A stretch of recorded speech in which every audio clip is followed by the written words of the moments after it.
final. Bueno, damos inicio entonces al desarrollo de este curso que va a tener Dios mediante dos bloques o dos grandes partes. La primera parte es la que vamos a comenzar a desarrollar hoy, este primer gran bloque que consistirá en 6 encuentros y Dios mediante a partir quizás del mes de junio, probablemente para esa época o tal vez en la segunda mitad del año, todavía no lo sé, la segunda gran parte de este curso. De un tema que por supuesto es inagotable porque gracias a Dios ha ocupado las mentes, los corazones de tantos santos y sabios a lo largo de la historia, así que lo que haremos es una aproximación, eligiendo entre tantísimos temas y tantísimos enfoques, lo que creo yo, al menos tratando de reflexionar y de buscar algo adecuado para el cristiano del tiempo de hoy, puede ser más prioritario y más valioso. Por eso, en este primer encuentro vamos a tener una introducción tratando de explicar o de describir a qué llamamos espiritualidad cristiana. Siempre, por supuesto, espiritualidad cristiana católica. Somos cristianos católicos. El segundo encuentro, el próximo lunes, ¿cuáles son esas dimensiones específicas de la espiritualidad cristiana? Lo cual nos va a dar lugar también a confrontarla con otro tipo de espiritualidades que a veces están presentes o vigentes en nuestra cultura y que en algunos casos pueden dar lugar a confusión, pero también a destacar esos aspectos que sí o sí tienen que estar presentes para que nosotros podamos tener una espiritualidad cristiana sana. En tercer lugar, vamos a desarrollar un tema conceptualmente muy pero muy importante y al mismo tiempo en lo práctico, que es la vida de la gracia. Aquí llamamos la gracia santificante y esto que algunos conocen y explican como un organismo de la vida sobrenatural. Sobre todo desde Santo Tomás de Aquino se concibe la gracia como si fuera el alma del alma humana, las virtudes como si fueran las facultades o las potencias de ese organismo sobrenatural y cuál es la acción de los dones del Espíritu Santo y su necesidad para alcanzar la santidad. Gracias, virtudes, virtudes infusas y dones. Y por supuesto en ese encuentro vamos a hablar del desarrollo de la vida cristiana, tratando de describir las tres grandes etapas que se pueden delinear en este proceso hacia la más intensa y la más perfecta unión con Dios. La perfección de la caridad, que también coincide con una oración más íntima y más perfecta. Ahí vamos a hablar de una etapa purgativa o purificativa, una etapa iluminativa y una etapa unitiva, tratando de recoger las enseñanzas principales de distintos santos y doctores. En el cuarto encuentro vamos a ver un tema que es necesario y es cómo luchar contra el pecado. En qué grado y en qué medida estamos heridos por el pecado original, llevamos las consecuencias del pecado original, la concupiscencia, y se da en nosotros esta lucha entre la carne y el espíritu. ¿Cómo podemos luchar contra el pecado mortal? ¿Cómo podemos y debemos luchar contra el pecado venial? Y de alguna forma disponernos para que Dios también pueda quitar de nuestros corazones lo que los santos llamaban también las imperfecciones, en la medida que eso sea posible. Y por último vamos a hablar en ese cuarto encuentro de la necesidad de la sanación. Vamos a tratar de hacer una descripción de a qué llamamos sanación, a lo que hoy está muy en boga, podríamos casi decir está de moda hablar de la sanación, qué podemos decir sobre ese tema, de qué modo podemos encararlo y en qué grado y en qué medida la unión con Dios es sanadora de nuestras heridas espirituales. El quinto encuentro va a consistir en tratar de describir cómo la vida litúrgica es fuente singular de vida espiritual y de santidad. Cuando decimos vida litúrgica, por supuesto, vamos a tener en el centro de nuestras reflexiones el gran papel que cumple el sacramento de la Eucaristía, en esta triple dimensión de celebración, de alimento y de objeto de nuestro culto, de nuestra adoración. Eucaristía celebrada, recibida, comulgada, podríamos decir, y adorada. Pero también vamos a hablar del sacramento de la reconciliación y de la liturgia de las horas, y de cómo también el año litúrgico es para nosotros un lugar de madurez y de crecimiento en la vida espiritual. Y finalmente, el encuentro número 6 Va a ser como una gran introducción al tema de la oración. Por supuesto que el alma de la espiritualidad cristiana es ese diálogo con Dios, esa elevación del alma a Dios, ese impulso del corazón, como lo llama Santa Teresita.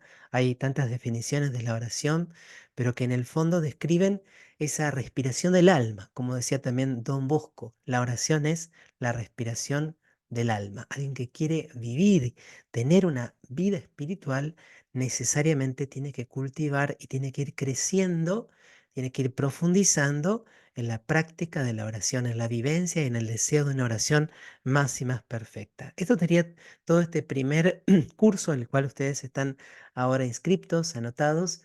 El segundo bloque tendrá otros temas que también, por supuesto, son muy, pero muy interesantes, que les voy a comentar en alguna otra oportunidad.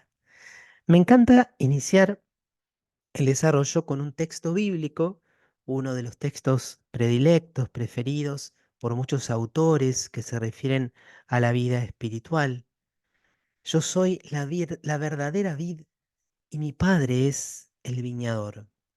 Él corta todos mis sarmientos que no dan fruto. Al que da fruto, lo poda para que dé más todavía. Ustedes ya están limpios por la palabra que yo les anuncié. Permanezcan en mí como yo permanezco en ustedes. Así como el sarmiento no puede dar fruto si no permanece en la vid, tampoco ustedes si no permanecen en mí. Yo soy la vid, ustedes los sarmientos. El que permanece en mí y yo en él da mucho fruto, porque separados de mí nada pueden hacer. Pero el que no permanece en mí es como el sarmiento que se tira y se seca. Después se recoge, se arroja al fuego y arde. Si ustedes permanecen en mí y mis palabras permanecen en ustedes, pidan lo que quieran y lo obtendrán. La gloria de mi Padre consiste en que ustedes den fruto abundante y así sean mis discípulos. Como el Padre me amó, también yo los he amado a ustedes. Permanezcan en mi amor. Si cumplen mis mandamientos, permanecerán en mi amor, como yo cumplí los mandamientos de mi Padre y permanezco en su amor. Les he dicho esto para que mi gozo sea el de ustedes y ese gozo sea perfecto. Es palabra del Señor, gloria a ti, Señor Jesús. Y por supuesto que este texto tiene muchísimas aplicaciones, muchas posibilidades para conducirnos también como a una contemplación, pero ¿por qué lo elegí? Me encanta de este texto el carácter trinitario. Aparece el Hijo, por supuesto que es Jesús, aquí en esta analogía, en esta metáfora tan profunda, esta alegoría joánica. Él es la vid, Él es ese tronco en el cual nosotros tenemos que permanecer, permanecer íntimamente unidos. Solo permaneciendo unidos a ese tronco, a esa vid que es Jesucristo, podemos dar fruto. Pero, ¿cómo se realiza en nosotros la vida? ¿Cómo se transmite esa vida desde el tronco a cada uno de nosotros que somos los sarmientos para que podamos dar fruto por la acción del Espíritu Santo? El Catecismo de la Iglesia Católica dice que el Espíritu Santo es como la savia que une al tronco, a la vid, con cada uno de los sarmientos. Y entonces nosotros podemos decir que todo crecimiento espiritual y todo fruto que puede haber en nuestra vida, crecimiento en la fe, la esperanza, la caridad, el servicio, la alegría, la donación, la entrega, la solidaridad, todo es al mismo tiempo obra de Dios y obra nuestra. ¿Por qué? Porque Dios es el autor principal de toda nuestra santificación. Todo lo que hay en mí de vida es el Espíritu Santo en mí. No soy yo, es Cristo, es su Espíritu el que obra en mí, el que opera en mí, el que fructifica en mí. Si hay frutos, si hay uvas dulces y no frutos amargos, como los que decía también Dios en el Antiguo Testamento a través de Isaías que encontraba, es gracias a la acción de la savia que desde el tronco llega a cada uno de nosotros. Sin embargo, eso no podría suceder si yo no decido permanecer unido a la vid, unido al tronco. Es entonces la acción de Dios junto con la acción del hombre. Es la acción del hombre que se somete, que coopera, que colabora, que ayuda, que le permite a Dios obrar en su existencia. Y podríamos decir también que aquí faltaría aparentemente el Padre, pero no, Jesús lo quiso incluir diciendo que el Padre es el viñador. Y atención porque también en el Antiguo Testamento aparece en Isaías 5 la imagen de Dios como el viñador, en ese caso un Dios que elige la mejor tierra, que planta la buena cepa en ese terreno escogido, que corre las piedras, que hace un cerco para proteger esa viña. Pero aquí Jesús no va a destacar sobre todo esa acción, sino que va a decir que el Padre va a podar. ¿Para qué? Para que dé más fruto. Atención porque esto es un elemento muy, pero muy importante. Para crecer en la vida espiritual, no solamente tengo que estar unido al Hijo, no solamente tengo que recibir esa fuerza que es la presencia del Espíritu Santo en mí, para poder dejarlo actuar, para poder dejarlo fructificar, sino que debo dejar y debo permitir que Dios realice su poda en nosotros. Y las podas duelen, las podas cuestan. Cuando Dios me acaricia, cuando Dios me bendice, cuando Dios abona mi alma, cuando Dios la riega, ahí yo recibo su amor de manera muy clara, pero también la poda que el Padre realiza en mi vida es un acto de su amor. ¿Y cuáles son las podas? Bueno, vamos a hablar en alguno de los encuentros de lo que los santos llamaban las purificaciones. Hay purificaciones activas que yo tengo que llevar adelante por mí mismo, pero después Dios toma la iniciativa y de forma sutil, pero a veces dolorosa también, Dios va quitando todos los afectos desordenados, todo aquello que en mí no permite que se manifieste más plenamente el amor de la Trinidad. Entonces, esta alegoría me parece muy, pero muy hermosa por este carácter trinitario que nos lleva directamente al corazón de la espiritualidad cristiana, aunque esto lo vamos a desarrollar especialmente en el próximo encuentro. ¿Y cuál es el fruto de este permanecer? Bueno, decíamos en la alegoría son estas uvas, estos frutos dulces, pero Jesús dice, yo les he dicho todas estas cosas para que para que este amor que yo recibo del Padre permanezca en ustedes. Como el Padre me amó, yo los he amado, y si ustedes permanecen en mi amor, ¿m? Si ustedes cumplen mis mandamientos, permanecerán en mi amor, y mi gozo será el de ustedes y ese gozo será perfecto. Lo que quiere Jesús es nuestro gozo. Yo he venido para que tengan vida y una vida en abundancia. Y escuchábamos recién también la canción. Y dice también Jesús, yo les voy a dar, yo les quiero dar un gozo que nadie les podrá quitar. Pero también Jesús en la última cena va a utilizar esta metáfora tan impresionante de la mujer cuando va a dar a luz, que en ese momento del parto experimenta al mismo tiempo dolor y gozo. Y un poco ese dar a luz a Cristo en nosotros o ese ser dados a luz como un hombre nuevo, tiene esta doble dimensión de dolor y de alegría, pero esta alegría perdura y permanece para siempre. Queridos amigos, cuando más nosotros avanzamos, profundizamos, crecemos, le dejamos a Dios reinar en toda nuestra existencia, progresamos en la vida espiritual, recibimos como regalo un gozo más intenso, más real, más sobrenatural. Ese gozo es el que nadie nos puede quitar, ese gozo es el que resplandece en los mártires, en los cuales se manifiesta plenamente la fe, la esperanza y la caridad y todos los dones del Espíritu Santo.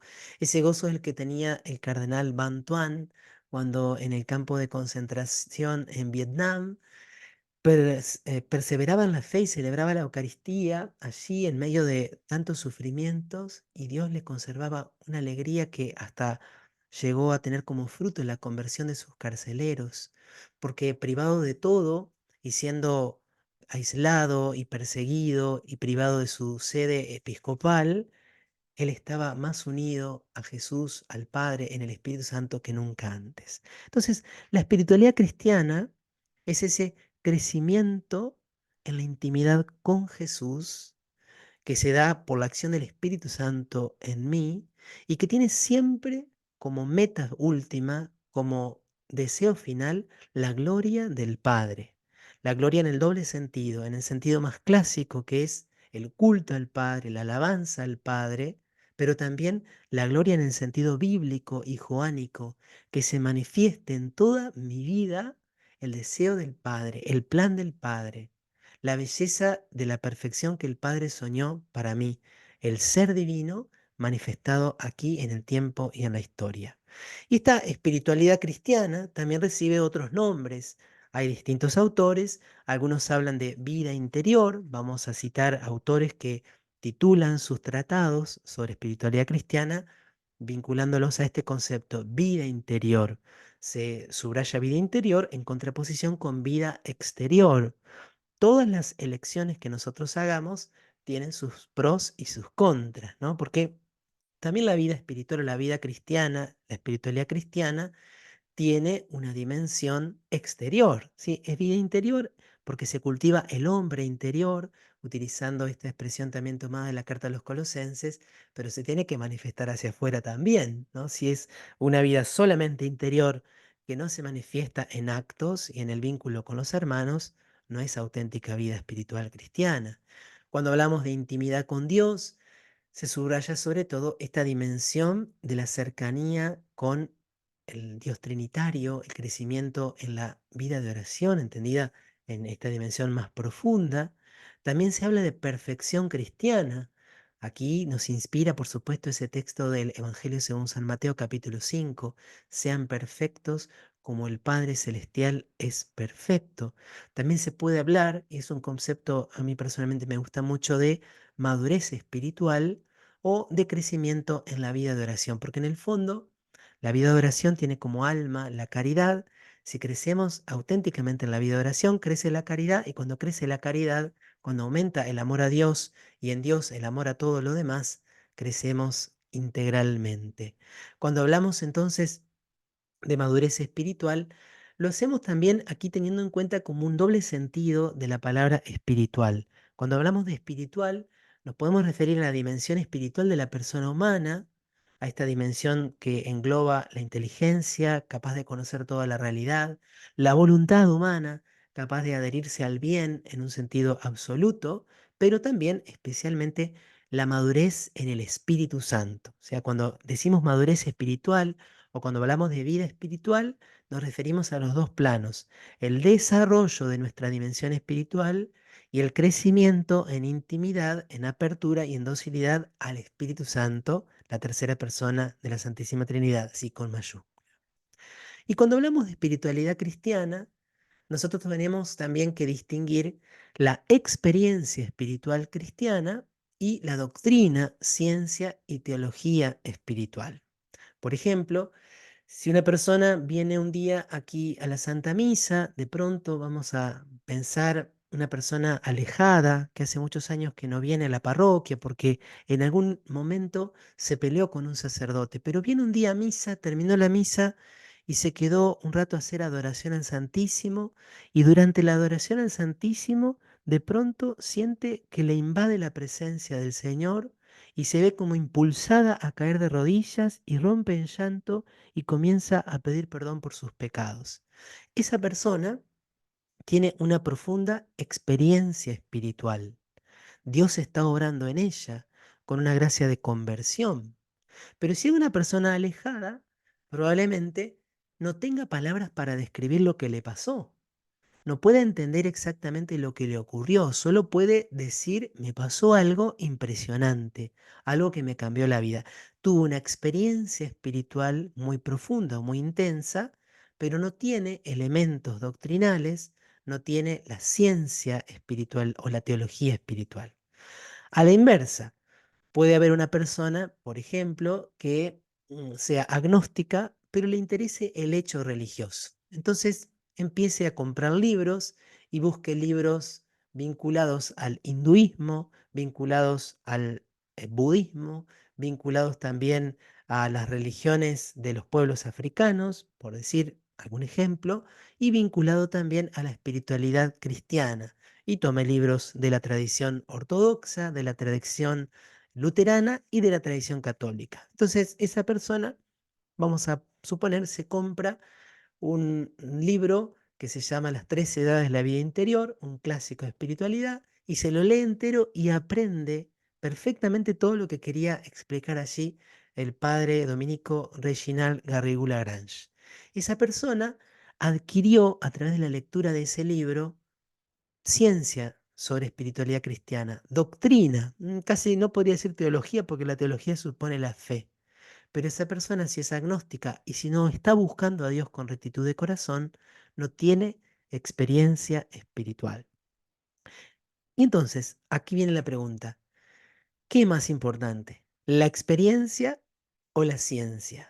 ¿Qué es más importante? ¿Vivir la vida espiritual o tener conocimientos sobre espiritualidad cristiana? Bueno, evidentemente que para alcanzar la vida eterna y para alcanzar el cielo, lo importante es la experiencia espiritual.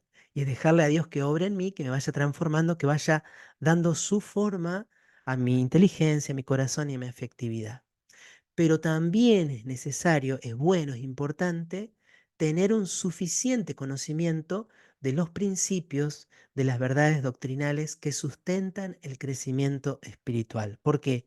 Porque de hecho ha ocurrido, y nos puede ocurrir a nosotros, que teniendo una búsqueda muy sincera de Dios y una experiencia espiritual incluso bastante intensa, si no recibimos buena formación, nos podemos detener y nos podemos detener a veces de manera irreversible en nuestro crecimiento espiritual. Y les voy a poner un ejemplo. Hay muchísimas personas que después de un retiro empiezan a orar todos los días y empiezan a crecer en la vida de oración. Y va un mes, 2 meses, 3 meses, 4 meses y vienen fantásticos. Y todos los días toman la palabra y crecen, se dan cuenta que crecen en la paciencia, crecen en la alegría, crecen en el servicio. De pronto, esa persona empieza a dejar de sentir gusto en esos 20 minutos, media hora de oración. Ese gusto que hacía que se le pasaran volando, como si hubieran pasado tan solo 5 segundos. Y esa persona, si no tiene ciencia espiritual, si no tiene algo de formación o alguien a quien preguntarle, puede ser que deje la oración. ¿Por qué deja la oración? Porque dice, no, perdí la fe. Dios ya no me escucha. Seguramente esto no es para mí. No, no es que perdió la fe, ni que Dios no la escuchaba, ni que eso no era para ella, sino que esa persona, después de ese primer periodo, donde Dios, como un papá, como un abuelo casi podríamos decir, nos regala muchos dulces, muchos consuelos, donde nos conquista también para ir a la búsqueda de su rostro a través de experiencias bastante sensibles, este Dios empezaba a purificar su sentido, a purificar su vida de acción. Y entonces esta persona, a no tener ciencia espiritual, a no tener al menos este conocimiento mínimo de la teología espiritual, dejó de rezar. Y ahí, lamentablemente, muchos se detuvieron y a veces para siempre. Entonces, la ciencia es necesario al menos un conocimiento suficiente, pero no es lo más importante. Ojo, uno podría tener un enorme caudal de lecturas, haberse leído todos los libros de espiritualidad, haber hecho 17 cursos, talleres, doctorados, diplomaturas en teología espiritual y tener el corazón frío y endurecido y estar totalmente alejados del Señor y no vivir en gracia de Dios. Y esto es un tema, un problema que ha ocurrido también en la iglesia, denunciado por grandes teólogos como von Balthasar, como también el cardenal Ratzinger, durante ese tiempo en el cual ejercía como teólogo. Él decía, ellos decían, ojo, porque hay un proceso en la iglesia donde hay teología que se hace sin fe.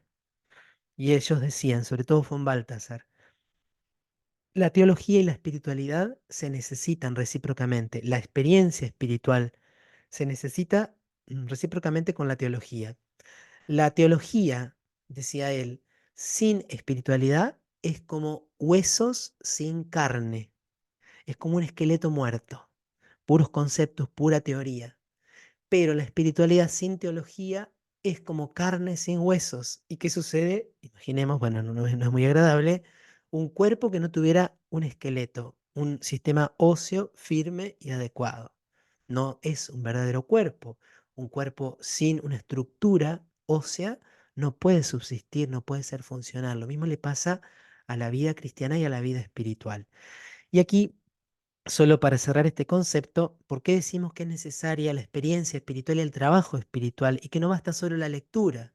¿Sí? Sería lo mismo pensar que solo con la lectura o el conocimiento basta, que alguien pretendiera tonificar sus músculos y bajar de peso estudiando libros o leyendo PDFs sobre cómo se trabajan los bíceps, cómo se trabajan los abdominales o cómo hacer flexiones de brazos, pero nunca las ejerciera. ¿no? Tener un conocimiento teórico de cómo sería el trabajo de tonificación de todo el aparato muscular, pero no levantar una sola pesa o no mover un solo aparato o no salir nunca a caminar. Entonces, ¿a qué llamamos espiritualidad cristiana? Esto sería como una especie de definición.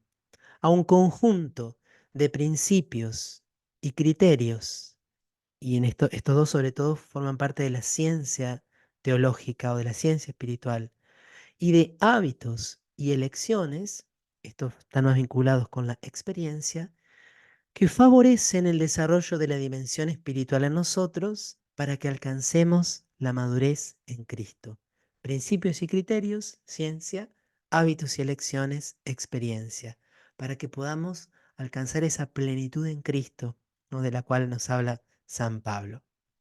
¿Qué fue primero en la historia de la iglesia? Lógicamente, lo primero es la experiencia espiritual. Ahí coloqué un pequeño icono de Moisés teniendo esta experiencia, esta teofanía en el monte Sinaí, cuando estaba apacentando las ovejas de su suegro Jetro, y es llamado por Dios, y Dios le dice: quítate las sandalias porque estás pisando una tierra sagrada. Por supuesto, podríamos mencionar a Abraham, que experimenta la cercanía con Dios, la voz de Dios, también este temor reverencial, porque este Dios se le presenta como fascinante, pero también como alguien tremendo, y Abraham siente mucho temor y queda en un profundo sueño, sobre todo en esa teofanía de Génesis 15. Bueno, se cita siempre, por supuesto, a Elías en el Monte Carmelo, donde experimenta la cercanía de Dios, no en la tormenta, no en ese viento fragoroso, sino en esa suave brisa. Sobre todo Moisés y Elías son los que van a tener una mayor cercanía con el rostro de Dios. No lo pueden contemplar cara a cara porque nadie puede contemplarlo y quedar con vida, ¿no? Pero en el Antiguo Testamento van a ser los dos que tienen una experiencia más cercana de una intimidad con el rostro de aquel que es el que es. Por supuesto, en el Nuevo Testamento Jesús vive una intimidad increíble con el Padre también desde su naturaleza humana. Podemos decir que son experiencias espirituales muy fuertes las que vive Jesús en su bautismo, en su transfiguración, en Getsemaní. Pero en el encuentro con Cristo vamos a ver a los apóstoles vivir experiencias espirituales intensas. Pensemos sobre todo en Pedro, a lo largo de todos los momentos de su llamada, la mujer samaritana que de pronto pasa de esta experiencia de rechazo y desprecio a la experiencia de ser amada y elegida. También Saulo de Tarso, quien es derribado, ¿no? En tierra por esa luz resplandeciente y ese encuentro con Cristo resucitado. Y así en adelante podríamos enumerar la vida y los testimonios de tantos santos de los primeros siglos. Me encantaría también enumerar aquí a San Ignacio de Antioquía, este padre de la iglesia, que cuenta en sus cartas, camino a Roma, donde va a ser martirizado, con cuánta intensidad vivía su amor por Jesús, su vínculo con el Padre. Dice San Ignacio de Antioquía que siente dentro suyo como un agua viva y como una voz que le dice: ven, ven al Padre, ¿no? ¿Cuándo empieza a surgir la teología espiritual? En el Antiguo Testamento empezamos a encontrar como una recopilación de consejos, de principios, en los libros sapienciales. Acá incluiríamos también los salmos. Hay salmos que ya van recogiendo como leyes de cómo mantenerse cerca de Dios, cómo mantenerse unidos a Dios. También en los libros sapienciales, sobre todo los más cercanos al Nuevo Testamento, como el Eclesiástico, como el libro de la Sabiduría, se van recogiendo como elementos que van delineando la vida de un justo, de aquel que trata de vivir cerca de Dios en la fidelidad al amor de Dios y a su ley. Por supuesto, en el Nuevo Testamento no encontramos como un tratado en los evangelios, aunque podríamos decir que el Sermón de la Montaña es casi como un pequeño tratadito de teología espiritual. Podríamos hacer una lectura conjunta del Evangelio de Juan y encontrar aspectos sumamente importantes, pero no es todavía un abordaje sistemático. Por eso tal vez no lo podemos llamar teología espiritual, porque la teología como ciencia requiere como de una cierta sistematicidad. San Pablo también va presentando esquemas de San Pablo.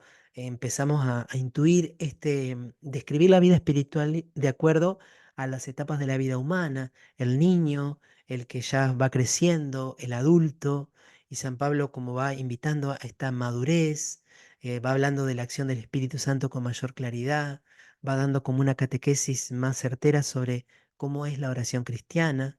Después los padres del desierto, que probablemente no escribieron nada, pero sí quienes iban buscando la sabiduría que ellos portaban, recogían sus dichos, sus axiomas y luego los recopilaban y los transmitían a través de la tradición oral y escrita. Tenemos algunos santos muy importantes en Alejandría, donde también hubo sabios judíos como Filón. Bueno, aquí Clemente y Orígenes de Alejandría, ellos ya elaboraron como una especie de visión conjunta de la vida espiritual. Yo hice algunas catequesis tomando de Benedicto XVI el comentario a sus catequesis, y ahí él destacaba, ¿no? Cómo tanto Clemente como Orígenes describen el itinerario del creyente hacia una mayor unión con Dios. Pero si tenemos que nombrar a dos de los más antiguos, podríamos nombrar a Evagrio Póntico. No es tan conocido quizá por nosotros, pero tiene muchísimas reflexiones que son de una gran actualidad, recogidas de los padres del desierto. Sobre todo es aquel que acuñó más la reflexión sobre la asedia, o también sobre lo que a veces se llama el demonio del mediodía.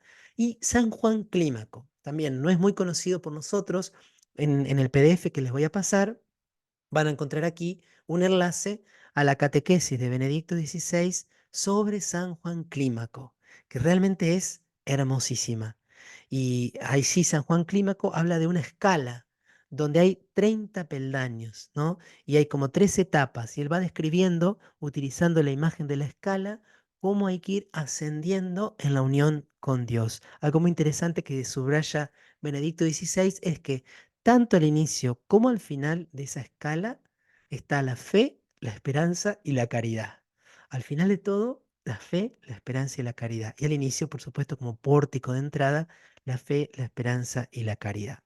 San Juan Clímaco es siglo VII, año 630, 650 aproximadamente. Ahora, ¿por qué es tan importante que nosotros profundicemos en la espiritualidad cristiana? Acá como que doy un poco de pasos hacia atrás y después retomamos este abordaje más histórico. Porque nosotros hemos sido creados por Dios y para Dios. Y porque la unión con Dios es la meta última del corazón humano. Y porque estamos diseñados para la intimidad con la Santísima Trinidad. ¿Qué quiero decir esto? ¿Qué quiero decir cuando señalo que estamos diseñados? Yo podría poner un ejemplo muy sencillo. Si yo tomo una campera, un abrigo, un saco, y les pregunto a ustedes, ¿para qué existe o para qué fue diseñado este saco o esta campera? Fue diseñado para dar abrigo a un ser humano en días de frío. Si un saco, una campera, fue diseñado, fue confeccionado, fue pensado y fue realizado, y nunca abriga a un ser humano en un día de frío, podríamos decir, ese saco, esa campera, no alcanzan el fin para el cual fueron diseñados. No realizan su propia naturaleza. Quedan frustrados, quedan truncados. Bueno, perdonen la metáfora, es muy, pero muy torpe. Un ser humano, una persona humana, ¿para qué fue creada? Para la unión con Dios. De modo que una persona humana que no alcanza la unión con Dios queda trunca y queda frustrada y queda incompleta. Y hay una dimensión muy pero muy importante de su vida que se queda sin realizar. Por eso el desarrollo de la vida espiritual no es un artículo de lujo, algo opcional en la vida. Si yo les preguntara a ustedes, por ejemplo, ¿jugar al hockey es algo esencial para ser persona humana? Bueno, creo que ninguno me diría que sí. eh, Ser apasionados por el fútbol es algo esencial para vivir una vida plena. Bueno, a algunos nos gusta mucho el fútbol, pero ninguno de nosotros llegaría a decir, no, si no te gusta el fútbol, la verdad que tu vida no tiene sentido, porque fuimos creados para disfrutar de ese deporte donde hay 22 personas tratando de hacer un gol en el arco rival. No, es un hobby, es un deporte, es una práctica que te puede recrear, pero no fuimos creados para eso, pero sí fuimos creados para la intimidad con Dios. Y esto Me conmueve el solo hecho de decirlo porque nosotros que hemos recibido el don de la fe, a veces por falta de incentivo, por falta de formación, por pereza, nos quedamos no a mitad de camino, nos quedamos al inicio del camino. Pero también me conmueve pensar que hay tantas personas que no saben esto, porque no conocen que hay un Dios que los ama. Entonces sus vidas necesariamente van a quedar truncas. ¿Por qué? Y bueno, porque van a intentar, como yo también, como vos también, van a intentar colmar ese vacío, ese hueco, ese espacio que hay en su corazón, que solo Dios puede colmar, con otras realidades que son incapaces, absolutamente incapaces de colmarlo. Por eso, saber esto, volver a recordarlo, nos tiene que movilizar primero a ponernos en marcha, ponernos en camino, pero también nos tiene que movilizar al anuncio, a la evangelización. Lo dice el Catecismo de la Iglesia Católica. El deseo de Dios está inscrito en el corazón del hombre porque el hombre ha sido creado por Dios y para Dios. Y Dios no cesa de atraer al hombre hacia sí. Y solo en Dios encontrará el hombre la verdad y la dicha que no cesa de buscar. Toda persona, haga lo que haga, diga lo que diga, exprese lo que exprese, es un buscador de Dios. Somos buscadores de Dios, lo sepamos o no, lo entendamos o no. Y solo en Dios podemos encontrar ese gozo que anhelamos. Hemos sido creados para la verdad, nuestra inteligencia solo descansa en la verdad y solo Dios es la verdad plena. Hemos sido creados para el bien y solo Dios es el bien supremo. Pero hay algo también impresionante y es que nuestra fe no es solo la que declara que el hombre es un buscador de Dios. Nuestra fe, basada en la revelación, nos recuerda la certeza más maravillosa y es que Dios también desea el amor del hombre. Dios también desea nuestro rostro. No solo yo deseo el rostro de Dios, Él también me desea a mí. Él me busca a mí. Él me ama a mí. Él está siempre esperando mi retorno, mi regreso, esperando que yo levante mi mirada hacia Él. Si el hombre puede olvidar o rechazar a Dios, Dios no cesa de llamar a todo hombre a buscarle para que viva y encuentre la dicha. Aunque esta búsqueda exige del hombre todo el esfuerzo de su inteligencia, la rectitud de su voluntad, un corazón recto y también el testimonio de otros que le enseñen a buscar a Dios. Qué lindo es ir al Evangelio de Juan y encontrar este tema de la sed, un tema que ya está presente en el Antiguo Testamento, especialmente en los Salmos, como busca la sierva corrientes de agua, así mi alma te busca a ti, Dios mío, tienes sed de Dios, del Dios viviente. Y Jesús va al pozo de Jacob, allí en Samaria, y se encuentra con esta mujer y le dice, dame de beber. Y termina el Evangelio de Juan en el capítulo 19, haciéndonos contemplar a Cristo allí en la cruz, gritando, tengo sed, tengo sed. Ese es el Dios que se nos ha revelado. Por supuesto, nadie ha expresado tan bellamente, tan profundamente este grito en el cual constituye el gemido del corazón humano como el gran San Agustín. A pesar de todo el hombre, pequeña parte de tu creación, quiere alabarte.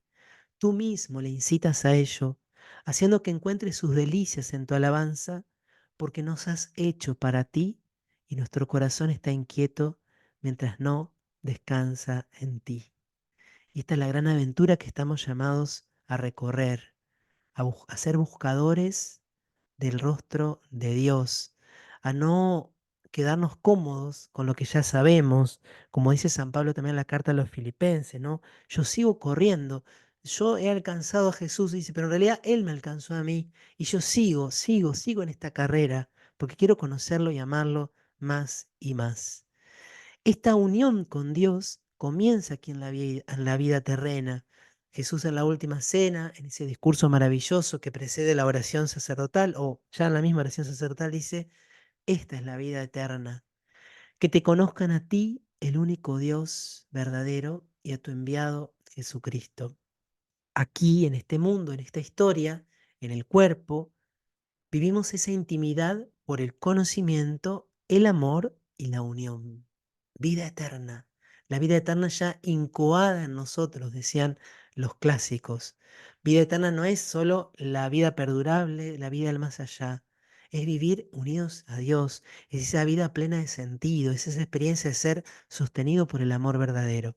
Y por supuesto, luego de esta vida, la visión beatífica, primero solamente con el alma, luego también incorporado el cuerpo después de la resurrección, y la unión en el amor perfecto de la Santísima Trinidad. De hecho, dicen los santos, y esto también está en algún texto del Magisterio, que no lo cito aquí, pero está, que entre la vida de la gracia y la experiencia de la gloria no hay una diferencia sustancial, solo cambia el modo. Hay un abismo entre un alma que está en pecado mortal y un alma que está en gracia.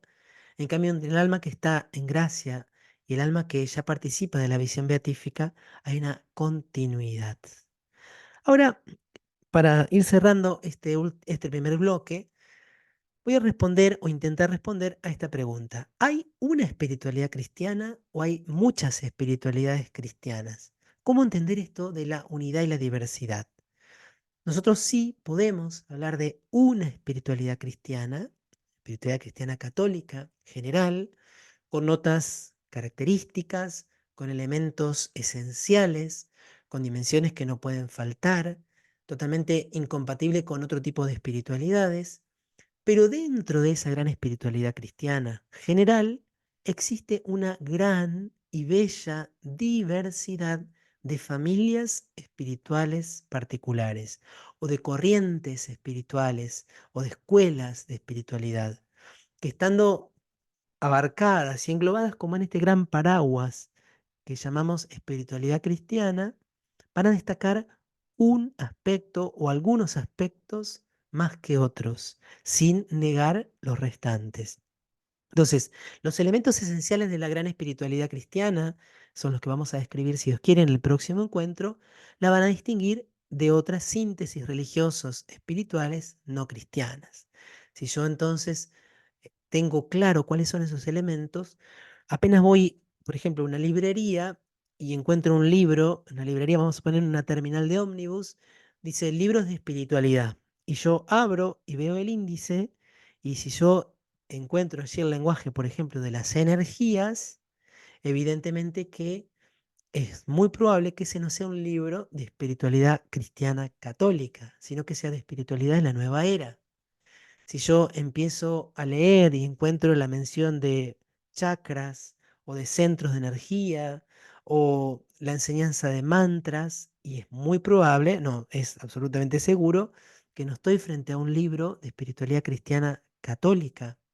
Y si yo encuentro citas recurrentes a libros vinculados al hinduismo o escritos vinculados a la tradición maometana, citas del Corán o de otros libros sagrados, de otras experiencias religiosas, no estoy frente a una obra de espiritualidad cristiana católica, salvo que en la presentación general diga, bueno, en algunos pasajes vamos a citar libros de otras tradiciones, pero nosotros somos cristianos, católicos, ¿sí? Si yo voy a una librería y en ese índice, ese libro de espiritualidad o un libro de meditación, me dicen cómo comunicarme con los extraterrestres, bueno, lo más seguro es que ese libro no sea de espiritualidad cristiana católica. Entonces, la semana que viene vamos a ver cuáles son esos elementos que no pueden faltar y que nos hacen reconocer con claridad cuándo estoy en el terreno cristiano católico y cuándo no. Pero entonces, el catecismo también hace referencia a esta unidad en la diversidad, sobre todo cuando habla de los testigos de la oración y dice que los grandes testigos de la oración son los santos. Estos testigos, así lo llama también la carta a los hebreos, una nube de testigos, participan en la tradición viva de la oración por el testimonio de sus vidas, por la transmisión de sus escritos y por su oración hoy. Fíjese qué interesante porque para el catecismo cuando hablamos de los santos no estamos hablando simplemente de personas que vivieron en el pasado y a quienes nosotros admiramos.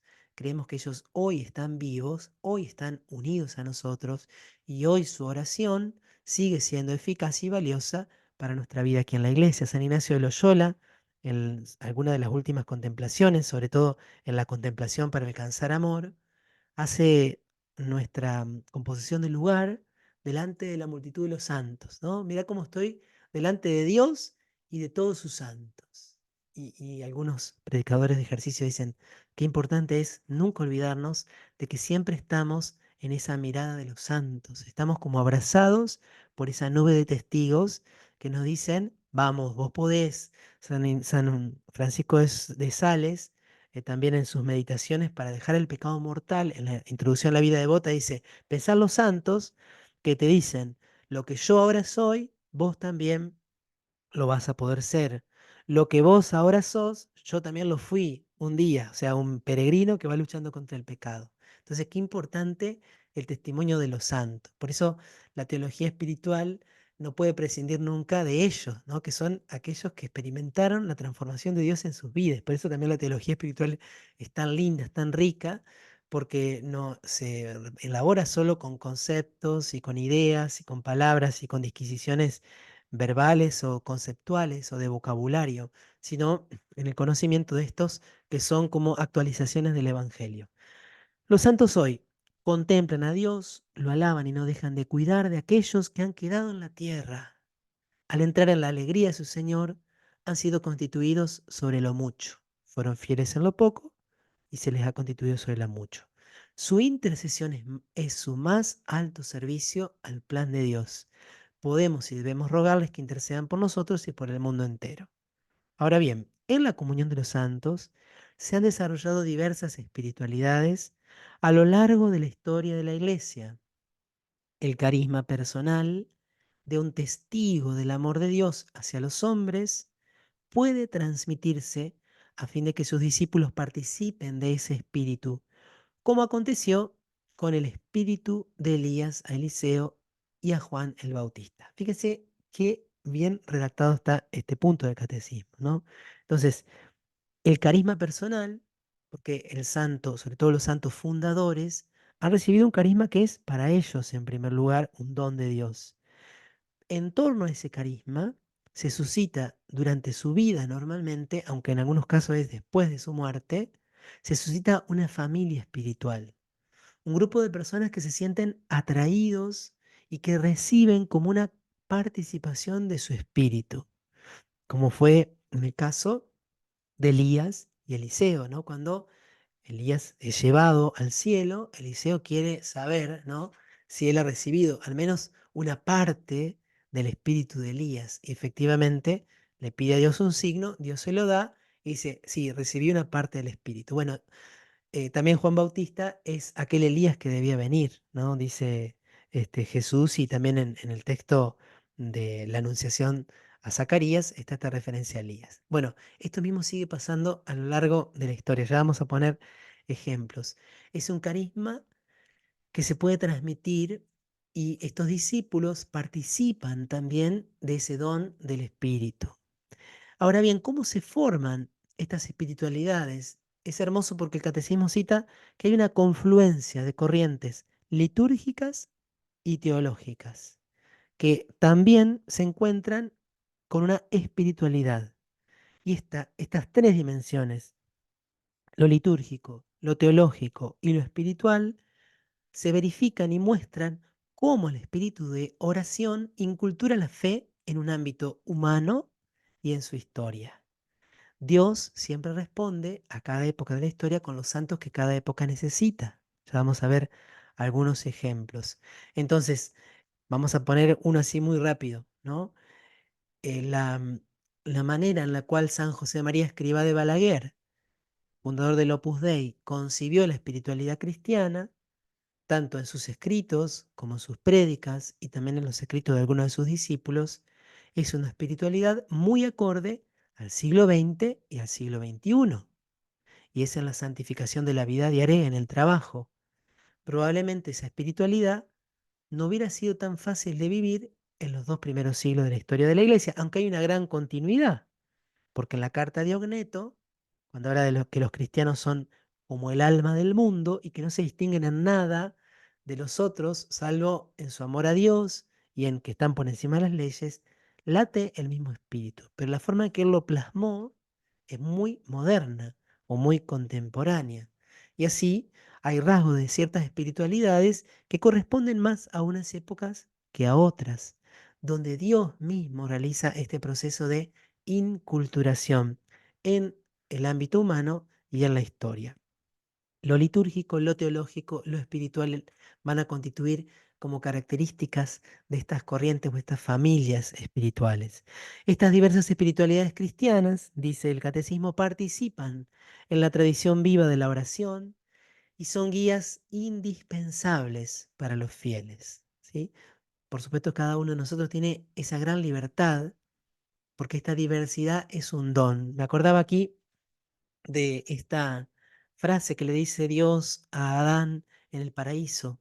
Pueden comer de todos los árboles del jardín, pero del árbol del conocimiento del bien y del mal, de ese no, porque si lo comes morirás. Y yo digo, ¿cómo Adán fue y justamente comió del fruto de ese árbol que señalaba el límite entre la criatura y el creador? Pero es un poco lo que les pasa a tantos cristianos que hoy van a buscar alimento espiritual, entre comillas, en espiritualidades nueva era, en espiritualidades budistas, hinduistas, etcétera.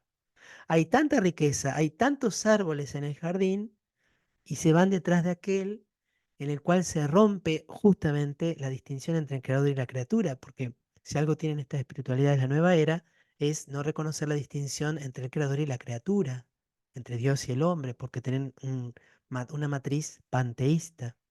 Bueno, vamos a enumerarlas. Ustedes, si quieren profundizar, van a ver que yo puse muchos hipervínculos aquí.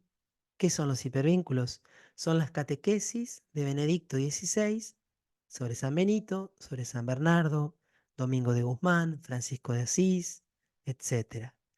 Si alguien quiere tener una primera aproximación, seguramente todos o muchos de estos nombres les suenan, pero si a alguno no les suenan, la síntesis que hace Benedicto XVI es magistral.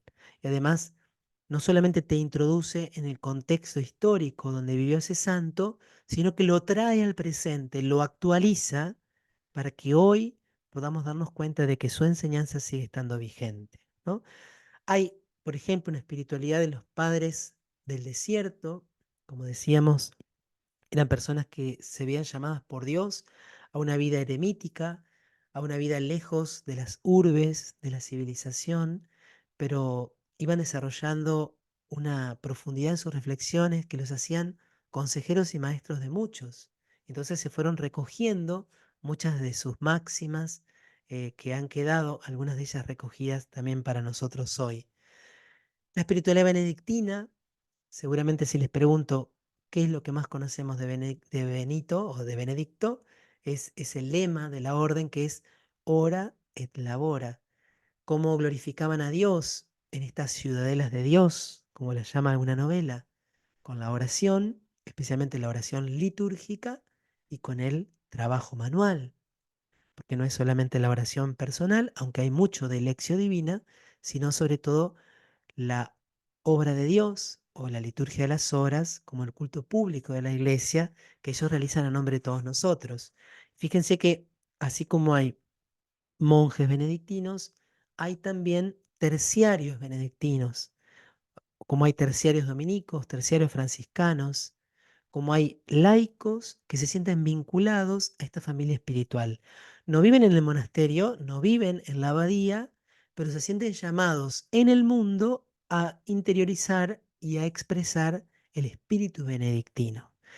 Espiritualidad cisterciense, vinculado sobre todo a esta gran reforma de la orden benedictina que se conoce como el Cister, aunque habría que remontarse a unos santos anteriores, como fueron Roberto y sus compañeros. Hay un libro muy precioso que se llama Tres monjes rebeldes que narra esta reforma de la orden benedictina, aunque el gran exponente de la espiritualidad cisterciense o trapense va a ser San Bernardo, Bernardo de Claraval, y que sin desvincularse de San Benito, tiene todo un desarrollo personal, también una descripción del itinerario de la unión con Dios muy precioso, sobre todo sus comentarios al Cantar de los Cantares, también su amor por la Santísima Virgen María. La espiritualidad dominicana, yo estoy en una parroquia que se llama Santo Domingo de Guzmán, y tenemos, por ejemplo, el lema de Santo Domingo de Guzmán es alabar, bendecir y predicar. La alabanza, la bendición, o sea, santificar al pueblo, pero también el anuncio de la palabra. Otro de los lemas de Santo Domingo de Guzmán que caracteriza su espiritualidad es contemplari et contemplata alistradere. Contemplar y transmitir a los otros lo que se ha contemplado. O sea, la predicación brota de la profundidad de la vida de contemplación. No es la predicación como un ejercicio técnico, sino que es sobreabundancia de la vida interior. Entonces, en el dominico hay un amor a la pobreza, son frailes mendicantes, pero hay una fuerte insistencia en el estudio contemplativo. En cambio, en San Francisco no solamente está el amor a la pobreza, sino también el amor a los pobres. Vinculamos la espiritualidad franciscana con la alabanza, también con la fraternidad universal y con una visión adecuada en relación con las criaturas. En este cántico a las criaturas, él alaba al Creador por todos los regalos que nos ha dado en todo lo que embellece el cosmos, el universo creado por nuestro Padre. La espiritualidad carmelita es una espiritualidad contemplativa que busca la intimidad con Dios y que va a tener un matiz sobre todo esponsal. La reforma del Carmelo fue llevada adelante en el siglo XVI por Teresa de Jesús en los Carmelos femeninos y por Juan de la Cruz en los Carmelos masculinos con muchísimas dificultades. Y ahí tenemos ya dos grandes exponentes de lo que conocemos como la vida mística. Ellos van a desentrañar los secretos de esa perfección cristiana y cómo ir creciendo en la vida de oración. El punto culminante es esa unión que es casi una unión nupcial, unión transformante en el interior más profundo del vínculo con Jesús, pero con la Santísima Trinidad, por supuesto. Y en esta espiritualidad carmelita van a surgir muchos otros santos carmelitas que van a permanecer allí en esa misma línea, en la búsqueda de la plena intimidad con Dios. En cambio, la espiritualidad jesuita o ignaciana tiene un matiz mucho más apostólico, ¿sí? Es la búsqueda del cumplimiento de la voluntad de Dios. Algo característico en la espiritualidad ignaciana es la dimensión del discernimiento y también como esta dimensión militar del seguimiento de Cristo. Milicia es la vida del hombre sobre la tierra, dice el libro de Job, y en este seguimiento de Cristo como rey, como servidor, en la propagación del reino, en el apostolado. Eso caracteriza a la espiritualidad ignaciana, pero también tiene una dimensión contemplativa, aunque podríamos decir que el ideal ignaciano es ser contemplativos en la acción. La espiritualidad salesiana, aquí vinculándola a San Francisco de Sales, tiene como característica la sencillez, la simplicidad y la búsqueda de la santidad en la vida cotidiana. En esto, San Francisco de Sales es un adelantado, porque con mucha claridad fines del siglo XVI, principios del siglo XVII, planteó que la santidad es para todos y que hay tantos caminos de santidad como personas en el mundo. Por supuesto que dentro de la escuela carmelita, Dios quiso suscitar como la última respuesta al jansenismo, que era una desviación espiritualidad, de la espiritualidad cristiana, a Santa Teresita del Niño Jesús y de la Santa Faz o Santa Teresa de Lisieux, que nos ha legado la espiritualidad de la infancia o su caminito espiritual. También podemos decir que es una espiritualidad de la confianza, aunque es un poco difícil de describir porque es mucho más rica de lo que por allí se supone o muchas veces se transmite. Podríamos decir también que hay una espiritualidad teresiana, yo lo vinculo aquí con Santa Teresa de Calcuta. De hecho, hay escritos espirituales de ella que tienen una hondura impresionante, pero diríamos que alguien que está inspirado, que se siente parte de la familia espiritual de Teresa de Calcuta, va a adorar a Jesús en la Eucaristía y va a servirlo y a reconocerlo también en la presencia de los más pobres de los pobres. También podemos decir que Dios suscitó especialmente en la segunda mitad del siglo XX los nuevos movimientos eclesiales. Aquí van a tener un enlace a una conferencia brillantísima de Benedicto XVI, cuando era cardenal Ratzinger, los movimientos eclesiales y su ubicación teológica. Entonces, cito algunos, hay muchísimos más. Sé que el Opus Dei no es un movimiento, lo mismo que la Acción Católica, pero aquí los englobo más o menos dentro de esta expresión. Y cada una de estas familias, casi todas, salvo quizá la Acción Católica y la Renovación Carismática, tienen un líder, un fundador, alguien que recibe un nuevo modo de comprender el Evangelio o un aspecto del Evangelio y lo transmiten a todos aquellos que se acercan y que se sienten llamados a ir por ese camino.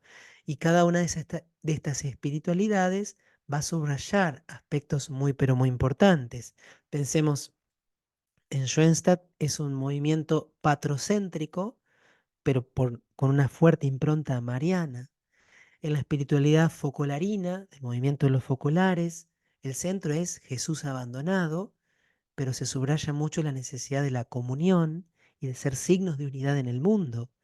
La santificación del laico es lo propio del Opus Dei, como también de la acción católica, aunque en la acción católica también se subraya la colaboración de la obra apostólica de la Iglesia.